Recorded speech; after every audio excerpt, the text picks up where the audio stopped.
السلام عليكم ورحمة الله وبركاته. الله أكبر الله أكبر الله أكبر الله أكبر أشهد أن لا إله إلا الله أشهد أن لا إله إلا الله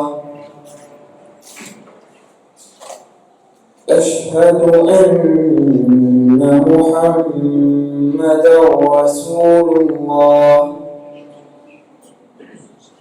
أشهد أن محمدا رسول الله حي على الصلاة حي على الصلاة حي على الفلاح حي على الفلاح الله أكبر الله أكبر لا إله إلا الله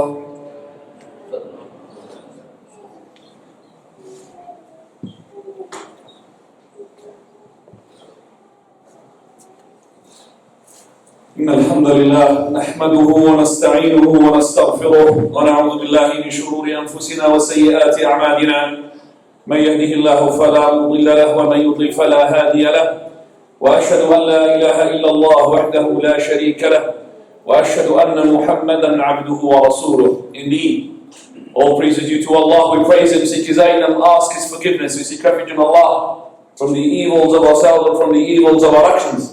Whomsoever Allah guides, none can lead astray. And whomsoever Allah leads astray and can guide, I bear witness that there is none worthy of worship except for Allah alone, and I bear witness that Muhammad is a slave and His messenger. يا أيها الذين آمنوا اتقوا الله حق تقاته ولا تموتن إلا وأنتم مسلمون. Allah says, O you who believe, fear Allah as they should be feared, die not except in a state of Islam with complete submission to Allah. يا أيها الناس اتقوا ربكم الذي خلقكم من نفس واحدة وخلق منها زوجها وبث منهما رجالا كثيرا ونساء واتقوا الله الذي تساءلون به والأرحام إن الله كان عليكم رقيبا. O mankind, be dutiful to your Lord, who created you from a single person, Adam alayhi salam, and from him He created his wife, Hawa, and from them both He created many men and women. And fear Allah through whom you demand your mutual rights. And do not cut the relations of your relatives, surely Allah is ever on all watch over you. يا أيها الذين آمنوا اتقوا الله وقولوا قولا سديدا يصلح لكم أعمالكم ويغفر لكم ذنوبكم ومن يطع الله ورسوله فقد فاز فوزا عظيما. O you who believe, keep your duty to Allah and speak always the truth. He will guide you to do righteous good deeds, and He will forgive your sins. And whosoever obeys Allah and His Messenger has indeed achieved a great achievement, and that is He will be an entrant to paradise, and He will be saved from the hellfire, and that is the achievement. أما بعد, to proceed, فإن أصدق الحديث كتاب الله. The best of talks beyond any doubt is the Quran, the Book of Allah. وأحسن الهدي هدي محمد. And the best of guidance beyond any doubt is the guidance of His Messenger Muhammad, may peace and blessings be upon him. وإن شر الأمور محدثاتها. And by the most evil of all matters in Islam are the ones innovated. فإن كل محدثة بدعة. For every new innovated matter in Islam is a bid'ah, an innovation. وكل بدعة ضلالة. And every innovation in Islam is a misguidance. وكل ضلالة في النار. And every misguidance will lead to the hellfire. عباد الله. For verily Allah subhanahu wa ta'ala, He created us. And He created as well the time and the place. And He made for the human being places and times where it reminds him from Allah subhanahu wa ta'ala. It will remind him of how he should prepare himself for the last day, the day of judgment. Ibad Allah, brothers who are coming to the Jumu'ah, you cannot clap your hands like that. It's the Jumu'ah, it's not a club. Plus the brothers as well who next to the wall, please come forward. Jazakumullah, come forward. Barakallahu feekum. Come forward, brothers. Come forward. And by the way, the Jumu'ah is supposed to be quiet. No clapping of the hands and no clapping of the hands. Jazakumullahu khairan. Ibadallah. For verily, today, maybe some of us know and maybe some of us we don't know. Today marks the first day of the last month of the Islamic calendar. That is the first day of the Hijjah. Last night, the moon was sighted, alhamdulillah, indicating that today is the first of the Hijjah. And what's so important of the first of the Hijjah? وَرَبُّكَ يَخْلُقُ مَا يَشَاءُ وَيَخْتَارُ. Allah, your Lord, creates whatever He wills, and He chooses. No choice have they above Him.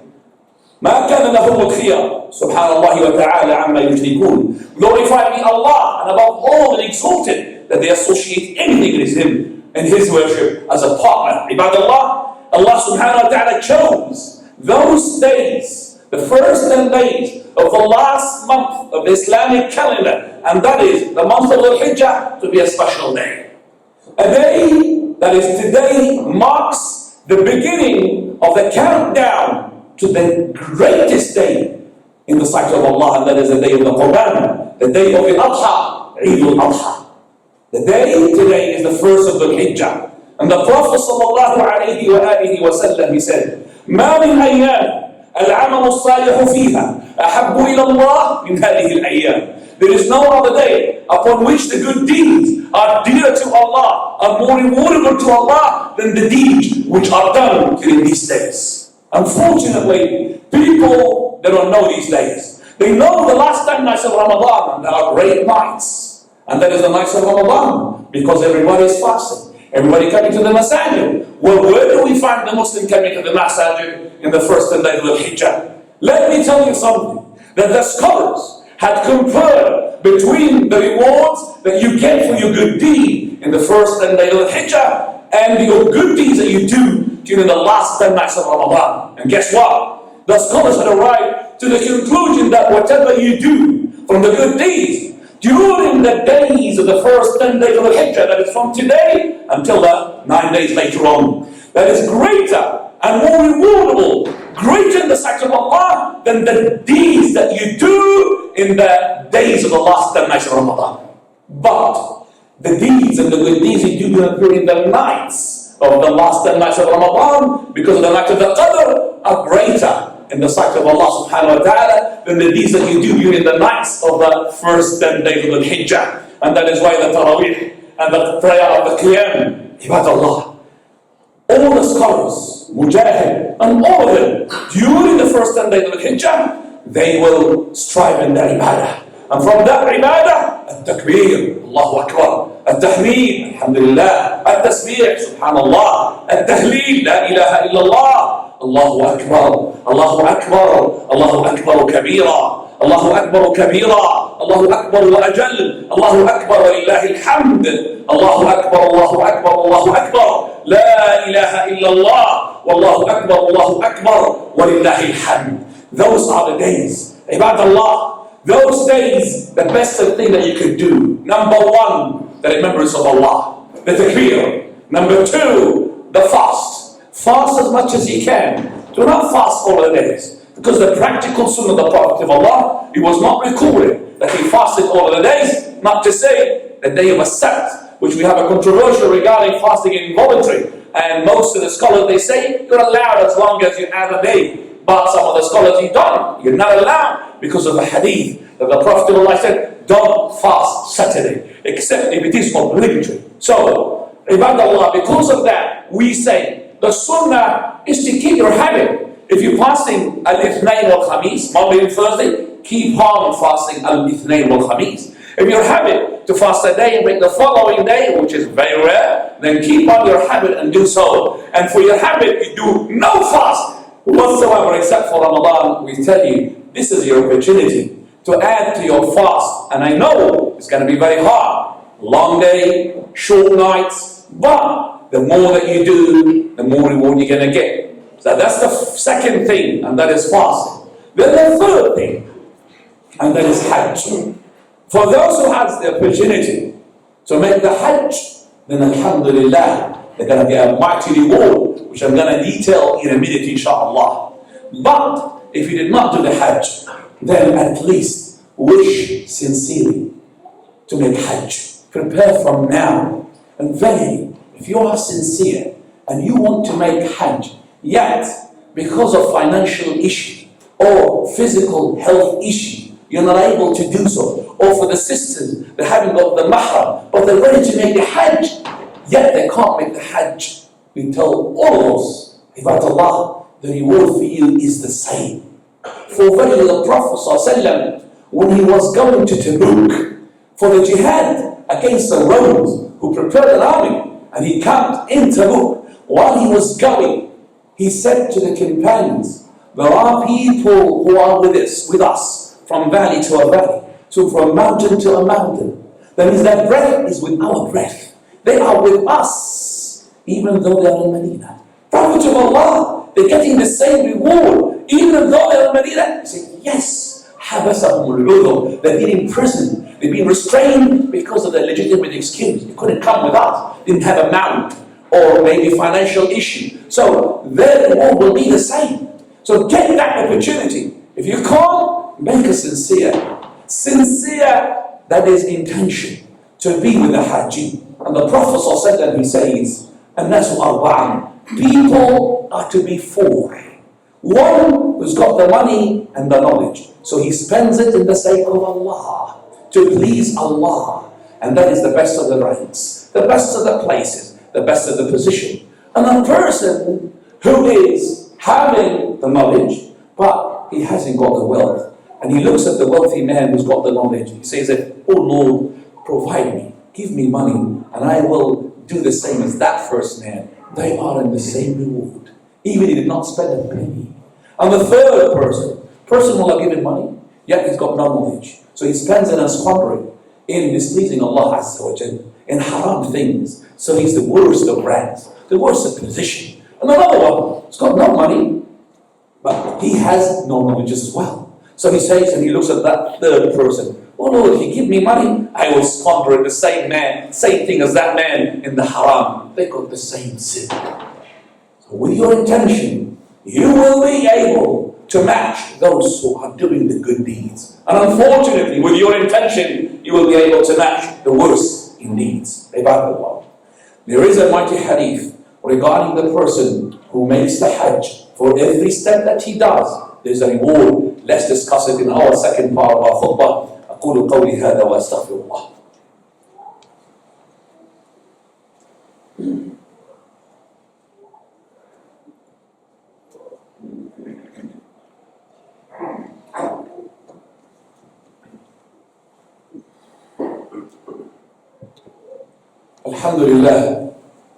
الحمد لله والصلاة والسلام على رسول الله وعلى آله وصحبه ومن والاه.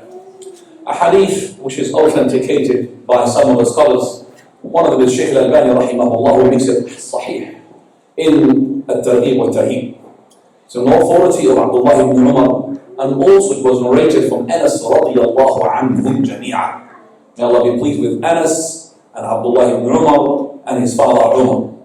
They said, we were sitting with the Prophet sallallahu alayhi wa sallam in Masjid Mina. Now the narration in Masjid al-Khif, because the Masjid al-Mina is the only masjid which is Masjid al-Khif. And it's a masjid where the Prophet of Allah, he said 70 prophets had prayed there. We only know 25. 70 prophets prayed in the Masjid al-Khif. And this masjid is only open during the Hajj season. And after that it will be closed. So this hadith, it must have happened when the Prophet of Allah was performing his farewell and only Hajj in his life. It was the only Hajj and it was the farewell. Why is the farewell? It was just preceding his death by only a few months. Prophet ﷺ sitting in the Masjid al-Khif, two people come to him. A man from the Ansar, the inhabitants of the Medina, and a man from Thaqif, and they are the ones who are surrounding the Medina. They came to ask the Prophet ﷺ. So they passed salutation. Assalamu alaikum. Ya Rasulullah. Peace be upon you, Messenger of Allah. Jitna nas'al. We came to ask you. The Prophet of Allah, he said, verily, if you wish, I will hold and listen to your questions. Or if you wish, I'll tell you what you came to ask me. He says, MashaAllah, Subhanallah, Messenger of Allah, we prefer that if you tell us what we're going to come to ask you, in order our iman will increase. Already the revelation told the Prophet of Allah what these two people are going to ask the Prophet sallallahu alaihi wasallam. So the Ansari, the one who is known from the inhabitants of Medina, so he gave all his possession for the sake of his brother. He gave Thaqif the go ahead, you ask first. The Thaqif said, no, I will keep your favor. You've got an upper hand. You ask first. So the Ansari now is asking the Prophet, Messenger of Allah, tell me, what was I going to be, or what am I going to be asking you? So the Prophet said, he said, you came to ask me for the reward that you get. For number one, when you have the intention, when you're coming out of your house, going towards the Masjid al-Haram in order to make the Hajj, what is it for you? What reward are you going to get? And then, what is the reward you're going to get when you make the 2 rak'ah after the tawaf? And what is it when you get when you make the tawaf between Safa and Marwa? And what do you get when you go to Arafah? And what do you get when you throw the Jamrah? And what do you get when you slaughter your sacrifice? And what do you get when you shave your head? And what do you get when you make tawaf al-ifadah? He said, verily, Messenger of Allah, I came to ask for all of that. Look, word for word, Revelation told the Prophet ﷺ, what was that man is going to ask? He's going to ask about what is the reward I'm going to get. So the Prophet ﷺ, he said, verily, as soon as you step out of your house onto your sheep camel, and you are intending to go to Masjid al-Haram, for them to make the Hajj, for every step, for every stride that the sheep camel does, you get a hasanah and a sin will be removed. Some of us are going to ask, we don't have sheep camel today to go to Hajj. But we say that, don't worry about that, brother. Regardless of the transport you're going to get to Hajj, whatever you're going to go on to is going to be, inshallah, calculated regarding steps. So don't worry about that. So every step, imagine, regardless of how far or how close, for every step you're going to get a hasanah. And every step you're going to as well get a sayyah, a sin to be removed. So reward to be gained and a sin to be removed. And as for you doing the 2 rak'ah after the tawaf, is equivalent of setting free a slave from the ancestors of Banu Ismail. Why the children of Ismail slaves are always mentioned? Because the most precious, the most expensive, the most pricey slaves are the one from the children of Ismail. That is why he said it's like equivalent of setting a free slave free. And by the way, we don't have slaves these days. That's an opportunity to set a slave free, yet we don't have a slave in our possession. Then he says to him, as for your tawaf between Safa and Marwa, which we call it the sa'i, it is equivalent to freeing 70 slaves. He did not mention that it's from the children of Ismail, like setting free 70 slaves.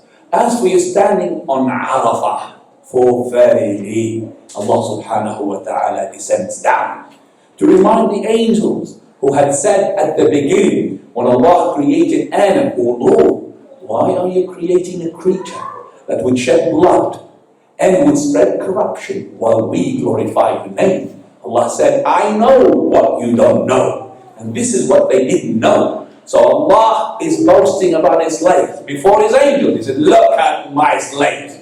Those are the ones who are the descendants of whom you accuse. It's going to spill blood and spread corruption. They're not doing that.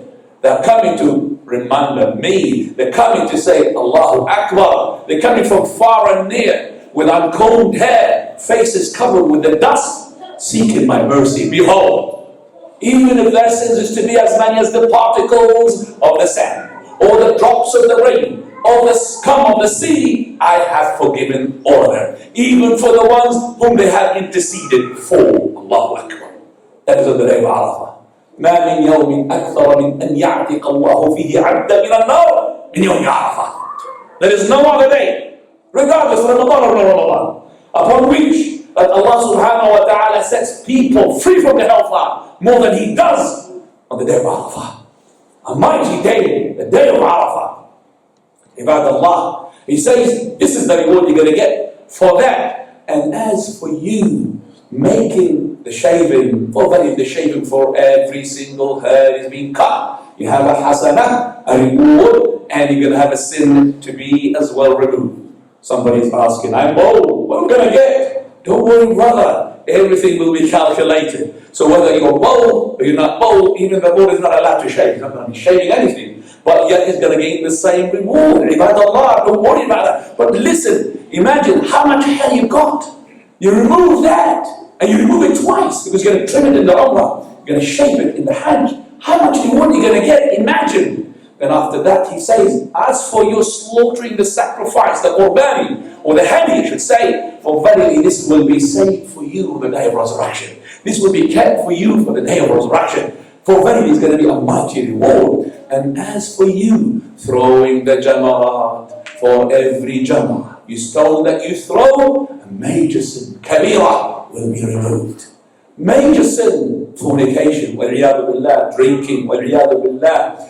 All of those major sins will be, for every stone you throw, a major sin will be removed. Then he says, and as for your tawaf al-ifadah, when you make that rukun, then there will be an angel putting his hands, an angel's got the hands, they will put them onto your shoulders, even if you don't feel them back physically.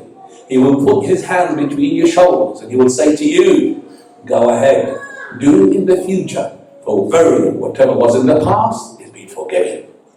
And that is why the Prophet ﷺ, he said, he who does make Hajj without obscenity, without scratching the Hajj, seeking the pleasure of Allah, nothing else, and doing it according to the Prophet of Allah, nothing more, from halal sources, all of that, for the Hajj al-Mabrur, raja'a min hajjihi, he will come back from his Hajj, kayawmi waladatuhu, like on the day he was born. That means your counter will be reset, zero, nothing. Not the hasanat, only the sayyat. The sins will be removed, the hasanat still there. And you pile up hasanat and hasanat. So the Hajj is a mighty ibadah. And that is why patience is required. And lots of people go to Hajj, unfortunately they fail the mission. And they lose that patience. And then they lose the hasanat that they went for. Ibadallah. All these days continue until the day of Arafah, the 9th day. And this is the 9th day, which is the day that Allah subhanahu wa ta'ala specified it with a number of merits. Number one, it is the day upon which Allah had completed His religion to the Prophet ﷺ. The following verse, الْيَوْمَ أَكْمَلْتُ لَكُمْ دِينَكُمْ وَأَتْمَمْتُ عَلَيْكُمْ نِعْمَتِي وَرَضِيتُ لَكُمُ الْإِسْلَامَ دِينًا, came down onto the Prophet when he was in Arafah, and it happened to be the day of Jumuah. Today I completed for you my religion, and I accomplished for you my faith, and I chose Islam to be your religion. That was the verse. So many Muslims don't know about this verse. A Jewish man, before he embraced Islam, he came to Umar al-Khattab and he said, a verse, O leader of the believers, O Amir al-Mu'mineen, a verse in your book, because he's not a Muslim. If that verse is to be revealed to us, the Jews, we're to take in that day as a Eid day, a festival day. So which verse? And he mentioned that يَوْمَ أَكْمَلْتُ لَكُمْ دِينَكُمْ. It is not verse number 1. It is not in surah number 1. It's not in chapter 1. This Jewish man has been reading Fatiha, then he finished the Baqarah, then he finished Al-Imran, then he finished Al-Nisa, then he went to Al-Ma'idah. In order to get to that verse, but it's not the beginning of a verse, it's in the middle of a verse. Verse number 4. Subhanallah. How many Muslims got to that verse? Subhanallah. This man, he embraced Islam later on. This is a day, Abu Khattab said, I remember that day. A day of Jumu'ah, and happens to be the day of Eid. The day of Arafah. And it's the Eid for the Hijjah. Ibadallah, on that day Allah says, وَالشَّفْعِ وَالْوَاتِ, by the odd and by the even. By Shafr, by the even, and that is the 10th, the day of Al-Adha. And with the odd, which is the 9th, the day of Arafah. Allah subhanahu wa ta'ala says, وَالْفَجْرِ, that's Fajr of Eid al-Adha. وَلَيَالٍ عَاشِرٍ, by the 10 nights, and these are the first 10 days of Hijjah. Look, Allah is making an oath by those days to show you the greatness. Like He said, وَالشَّمْسِ وَضُحَاهَا, وَالْقَمَرِ إِذَا تَلَاهَا, by the sun, by the moon, by the duha, and by the first 10 days of Hijjah. Those are the days we need to strive in ibadah. And we need to abandon all types of things that would displease Allah subhanahu wa ta'ala. Those are the days. The day of Arafah. Allah told it to be the day that He spoke to Musa alayhi salam. وَوَعَدْنَا مُوسَى 30 لَيْلَةً مَا أَتْمَمْنَاهَا بِعَشْرٍ. These are the days, and this is the day Allah spoke to Musa alayhi salam. وَشَاهِدٍ وَمَشْهُودٍ, Allah says in the Quran, by the witnessing and the witness day. The witnessing day is the day of Jumu'ah. The witness day, the day of Arafah, witnessed by angels. Allah knows how many angels will be sent down on the day of Arafah. So many. That's why Allah will boast in front of them. Look at my slaves coming from all over, from all over the globe. Allah, the day of Arafah. Then, from 1 to 9, all of these days to prepare you for the best of the days in the sight of Allah. The day of Al-Adha, the day of the Qurban. I remind myself, I remind the brothers, and I remind the sisters, for those who are capable of producing a sacrificial, it's a must upon you as the head of the family to produce an udhiyah, a Qurban. And if you're doing Hajj, and part of your family stays here, then you have to do it too. One for your Hadi, which is in the Hajj, and one for your, which is Hajj Tamattu'. If you're doing it, or Quran, or not a Hajj al-Ifrad, and also one, you can do it here or anywhere for the sake of the udhiyah for your family. Unless you take all your family with you to the Hajj. Ibadallah, I will also remind you that this is a must upon you. And as the head of the family, I will remind you as well that there's the sunnah of the Prophet ﷺ. That is, he said, if a person has a sacrificial animal, then he has to hold and abstain from the following: cutting his nails. So no nail clipping for the head of the family. Not the children, not the sons, not the daughters, not the wife. Maybe the wife is responsible, yes. But usually it's the husband, if he's there, the father, then he has to abstain from cutting the nails. And abstain from cutting the hair from anywhere. And also abstain from peeling off the skin. Peeling off the skin, that means your skin. It doesn't mean you cut, like for example, the hijab. No problem if you do hijab. Peeling off the skin is not allowed until your udhiyah is slaughtered. So for the rest of the 10 days, no cutting of the hair, no clipping of the nails, no peeling of the skin. أسأل الله سبحانه وتعالى أن يجعلنا ممن يستمع القول فيتبع أحسنه وآخر دعوانا الحمد لله.